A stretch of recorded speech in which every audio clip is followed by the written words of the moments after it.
sentido não. Para cá. Tá certo. Estamos já às portas do Natal, né? Hoje, como eu disse, a liturgia nos canta com Isaías: Horat et Sheli des super. Ó céus, derramai o orvalho e as nuvens façam chover o Salvador. Ao refletir este versículo de Isaías, me lembrei lá dos lugares por onde eu nasci, no Nordeste, sobretudo no sertão, embora não seja sertanejo, mas a gente conhece um pouco. Na época da estiagem, os sertanejos olham para o céu e vê nuvens lá e ficam rezando, pedindo que as nuvens chovam. E mande chuva, Senhor, e fazem penitências, procissões, sacrifícios, pelo menos faziam, exatamente pedindo que viesse a chuva, e vinha uma nuvem e pediam que a nuvem chovesse e não chove, e vinha outra e vai chover e não chove, e pedia exatamente para que o Senhor mandasse chuva para o campo, para poder plantar, poder cultivar, poder depois colher, manter sua família. Este anseio, né, para que a chuva viesse, é o mesmo anseio que toda a humanidade tinha e tem pela vinda do Salvador. Desde a criação do mundo e do pecado de Adão, que o homem ansiava o restaurador das nações, o grande que viesse cuidar de todos e reunir todos os povos.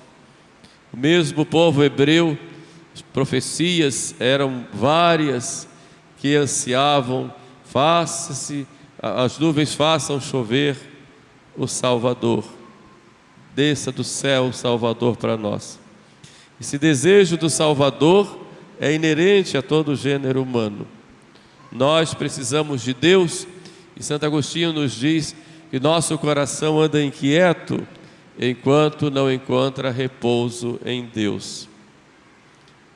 Esse grito do Horat et Sheli, roceai aos céus, derramai o orvalho, não é apenas um grito litúrgico, como na missa de hoje, mas ele brota da alma que conhece a sua pobreza e espera tudo de Deus. Por isso, esse domingo é muito importante para nos prepararmos e darmos um valor maior a esta celebração do Natal do Senhor.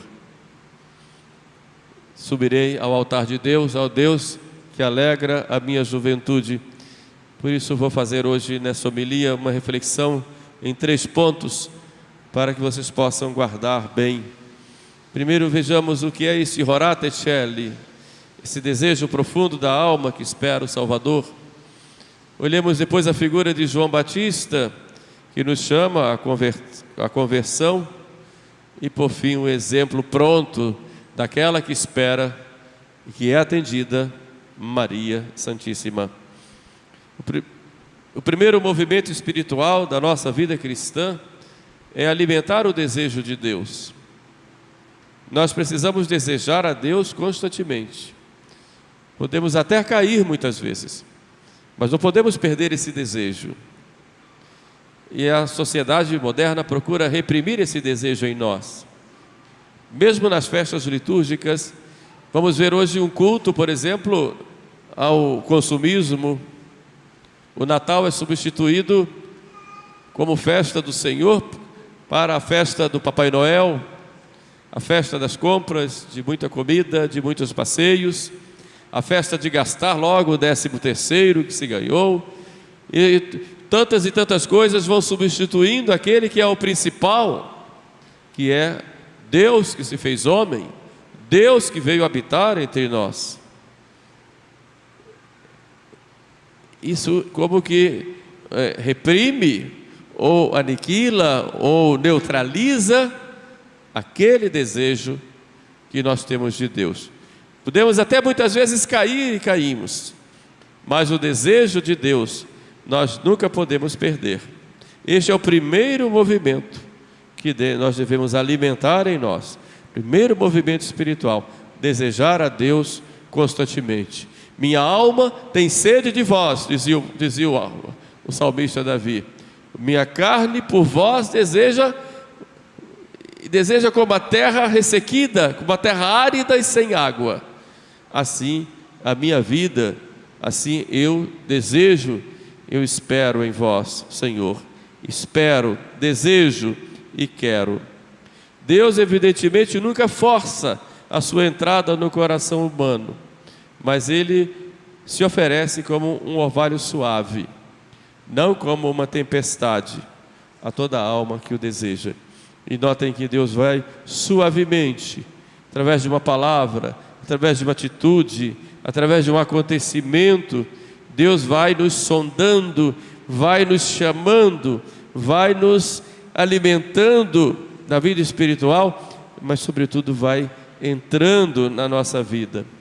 Santo Agostinho afirma que esse desejo de Deus já é uma forma de oração. Toda a vida do bom cristão, diz Agostinho, é um santo desejo. E aquilo que desejas, ainda não vês, mas desejando, dilatas o coração para receber. Senhor, eu te desejo, minha alma anseia por ti. Deus se deixa tocar por esse desejo sincero. Santo Afonso nos ensina que Deus não sabe resistir a uma alma que o deseja com humildade e com perseverança. Para Santo Afonso, o advento é esse tempo de reacender em nós esse desejo, porque a tibieza espiritual começa quando o coração deixa de esperar grandes coisas de Deus. A tibieza começa, repito com Santo Afonso, quando a alma deseja, quando a alma deixa de esperar grandes coisas de Deus. Então a nossa vida cristã, ela consiste em esperar ainda mesmo após as quedas e os fracassos. São Francisco de Sales nos ensina que desejar a Deus já é amá-lo, e amá-lo, ainda que imperfeitamente, já é começar a possuí-lo. Deus é amor, Ele quer só o nosso amor. Então, Senhor, vinde a mim. Vinde, Senhor, na minha miséria, na minha enfermidade, nas minhas feridas, nos meus anseios, nos meus fracassos, nas minhas dificuldades, nos meus pecados. Senhor, vinde curar-me. Minha alma tem sede de ti, minha carne te deseja como a terra ressequida e sem água. Vinde, Jesus, descei do céu, vinde me curar, vinde me transformar, vinde me alentar, vinde me conduzir, mas vinde, Senhor, habitar comigo. Então esse canto do Horate Coeli exprime precisamente isso, um coração dilatado que espera. Se nós queremos realmente ser fiéis, não podemos nos fechar no cansaço, no cinismo ou na autossuficiência. As pessoas hoje andam tão cansadas, e cansadas de si mesmas, ou tão cínicas, ou tão autossuficientes, acham que se bastam a si mesmas, e que sabem tudo, que podem tudo. Não. A alma que já não deseja intensamente a Deus, começa a envelhecer espiritualmente, ainda que conservem práticas exteriores. Não adianta só você cuidar da vida exterior espiritualmente. Posso fazer longas orações, posso fazer longas grandes penitências, posso ler a Bíblia toda, mas se eu não deixar que Deus penetre no meu coração e que me transforme por dentro, isso de nada me adianta. Eu vou cair na tibieza, vou ter uma religião só de casca, só de aparências. Então Deus tem que transformar a nossa vida, e é preciso se abrir para Ele, para a sua lei, para a sua vontade, para o seu amor. É preciso se transformar, preciso mexer dentro de nós. É preciso desejá-lo. Vinde, Senhor. Uma coisa que me chama a atenção e que às vezes eu paro para meditar é o exemplo da pedra do rio. Vocês certamente já viram muitos rios. Temos um rio grande aqui, né?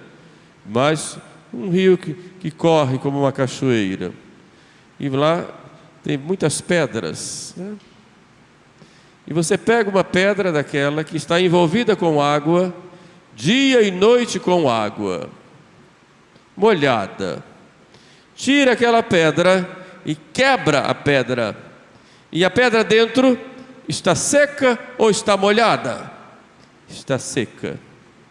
Assim a alma de muitas pessoas que estão tão envolvidas por Deus, tantas graças, ouvem tantas pregações, fazem tantas orações, leem tantos livros bons, tantos exemplos de santos, tantas e tantas graças, mas o coração é tão endurecido que quando se quebra não tem nada dentro, é pedra seca.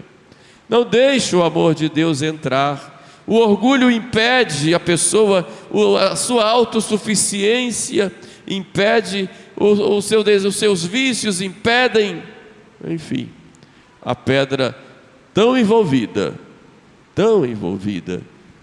por tantas graças, termina ficando seca por dentro, por causa da sua dureza de coração.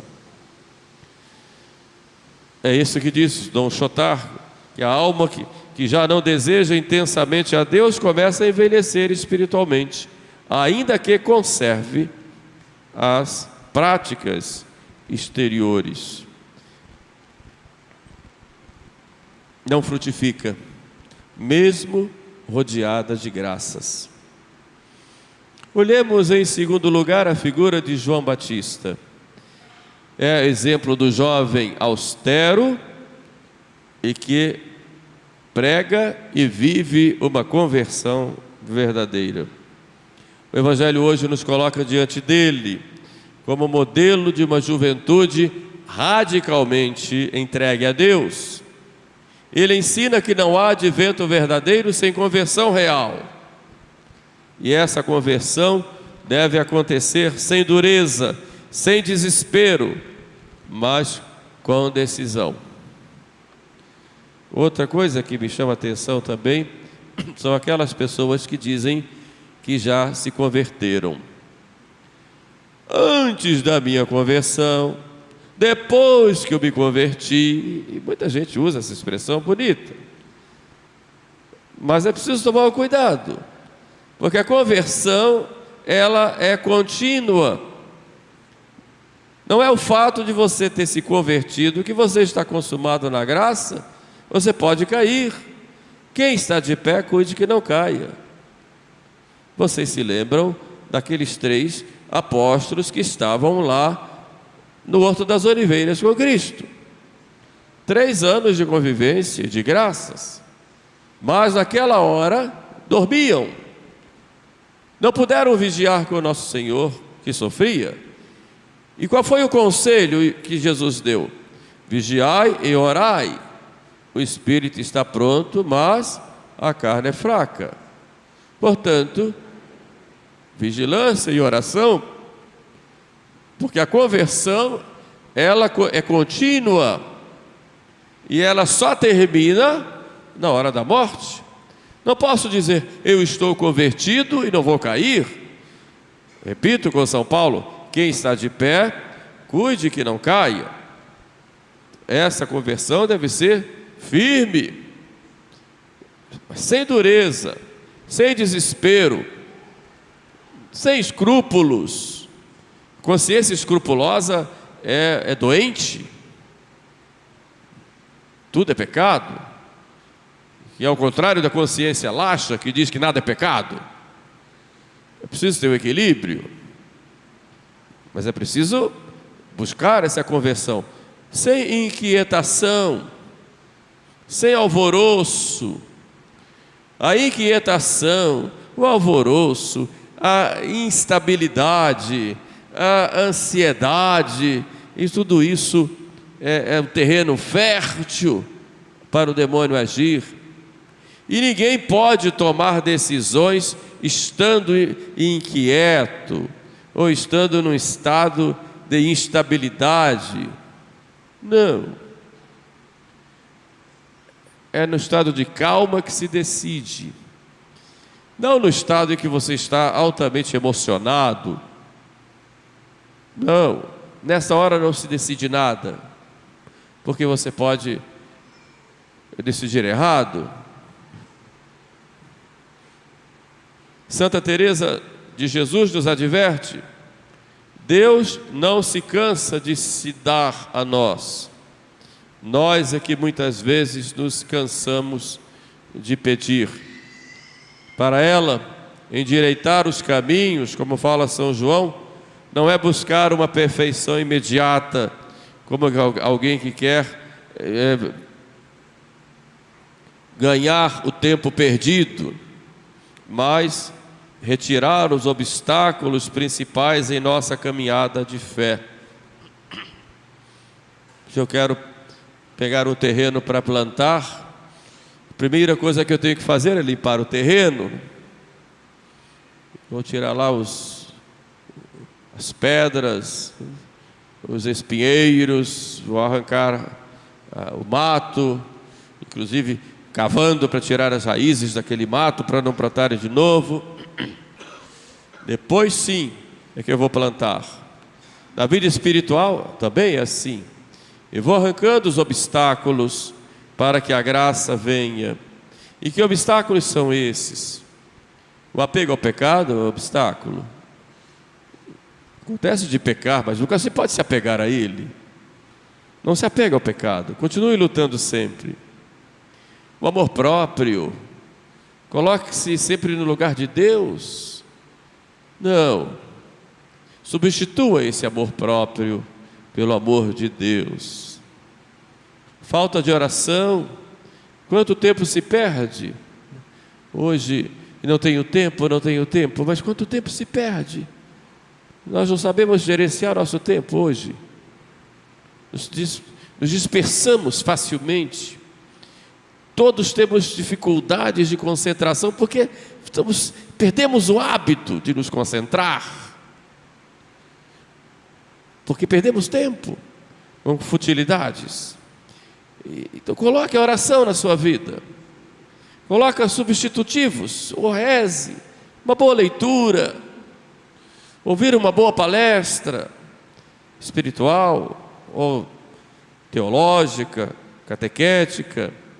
Para endireitar os caminhos é preciso, pois, buscar a perfeição, não de forma imediata, rápida, mas aos poucos, vá se corrigindo. Você já parou para pensar que há um ano atrás você podia estar nessa igreja ou em outra e que tinha coisas que você precisava melhorar, coisas que na sua vida eram necessárias que fossem tiradas, e você tirou durante esse ano? 365 dias você teve para isso. Estão com os mesmos defeitos, os mesmos maus costumes, as mesmas faltas. Não melhorou? Não melhorou porque não quis melhorar ou foi levando sem preocupação alguma? É claro que se esse terreno não ficar livre desses obstáculos, como Deus vai plantar na sua vida a virtude com a sua graça? Sempre com calma, com uma firmeza e com tranquilidade. Por isso é preciso se converter. E converter-se ou endireitar os caminhos significa, em primeiro lugar, cortar o nosso orgulho e as nossas vaidades. Todo vale se enche, diz São Gregório, com a humildade. E quando essa humildade substitui o amor próprio. Então, vamos combater o nosso orgulho. Mas eu não tenho orgulho. Só o fato de dizer que não tem já está tendo, porque todo mundo é orgulhoso. É um veneno terrível. Então vamos combater o orgulho. Combater o orgulho. Cortar a vaidade, né? Preencher os vazios da negligência espiritual com a oração e com a contemplação das coisas de Deus. E por fim, suavizar a dureza do coração e combater a impulsividade. A impulsividade faz muito mal. Fazer as coisas sem pensar, sem ponderar, é sinal de imaturidade. Quando você começa a pensar, refletir, ponderar os pontos positivos, negativos e decide racionalmente, tendo Deus como testemunha, você começa a ser maduro. Agora, se você se deixa levar pela impulsividade do momento, você não só se machuca, machuca os outros e demonstra que você pode estar velho com 70 anos, mas é um adolescente tardio, que não cresceu, parou no tempo. Se nós desejamos seguir a Cristo e não estamos dispostos a renúncias e ao abandono do pecado, é como alguém que prepara a casa para uma visita e não abre a porta. A graça supõe a natureza, por isso é preciso nós fazermos a nossa parte. Um jovem que tenta subir uma montanha corre o risco de cair se ele for correndo, mas é preciso subir com passo firme, então ele chega ao topo, sempre subindo, não precisa ter pressa e inquietação. Isso quer dizer que a conversão verdadeira, ela não é impulsiva, mas ela é constante, um dia de cada vez. Hoje vou ser melhor do que ontem. Hoje não vou fazer aquelas bobagens e besteiras que eu fiz ontem. Hoje eu vou ter mais cuidado com aquela situação como eu não tive ontem. Um dia de cada vez. Exemplo maior daquela que acolhe Jesus é Maria Santíssima, a jovem perfeita, totalmente entregue e disponível para Deus. Enquanto São João Batista prepara o caminho, Maria já é o caminho, já plenamente preparado. Nela, o Orate Coeli, que dissemos no início desta homilia, já é resposta imediata. São Bernardo escreve que em Maria não houve atraso, nem resistência, nem divisão interior, tudo nela corre para Deus. Maria é o exemplo daquela que acolhe, não só deseja o Salvador, mas acolhe sem reservas. Maria jamais colocou obstáculo à graça, por isso Deus realizou nela maravilhas. Se Deus não realiza maravilhas em nós, poderia realizar mais, exatamente porque nós muitas vezes colocamos obstáculos à graça. E quem se entrega totalmente a Deus nunca perde, diz Santa Teresa, ganha tudo, ainda que não compreenda tudo. Bonito isso, né? Repito, Santa Teresa que diz: quem se entrega totalmente a Deus nunca perde, ganha tudo, ainda que não compreenda tudo. Então por que ficar sendo mesquinho com Deus, né? Vamos imitar Maria, que se entregou totalmente, com humildade profunda e confiança filial. Concluímos, meus irmãos, esta homilia do 4º domingo do Advento, que nos ensina 3 atitudes espirituais, como já preparação para o Natal. Primeiro, desejar ardentemente o Salvador com humildade, que Ele participe da nossa vida. Segundo, buscar e viver uma conversão de verdade, com firmeza e perseverança, um dia de cada vez. E terceiro, entregar-nos totalmente, como Maria, a Deus nosso Senhor, para que Ele faça em nós, segundo a sua vontade.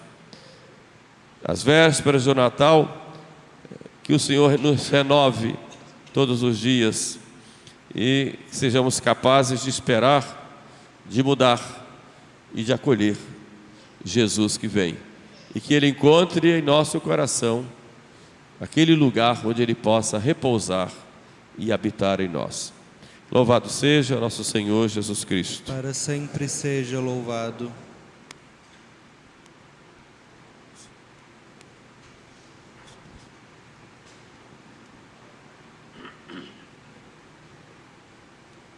Creio em um só Deus, Pai Todo-Poderoso, Criador do céu e da terra, de todas as coisas visíveis e invisíveis, em um só Senhor Jesus Cristo, Filho unigênito de Deus, nascido do Pai antes de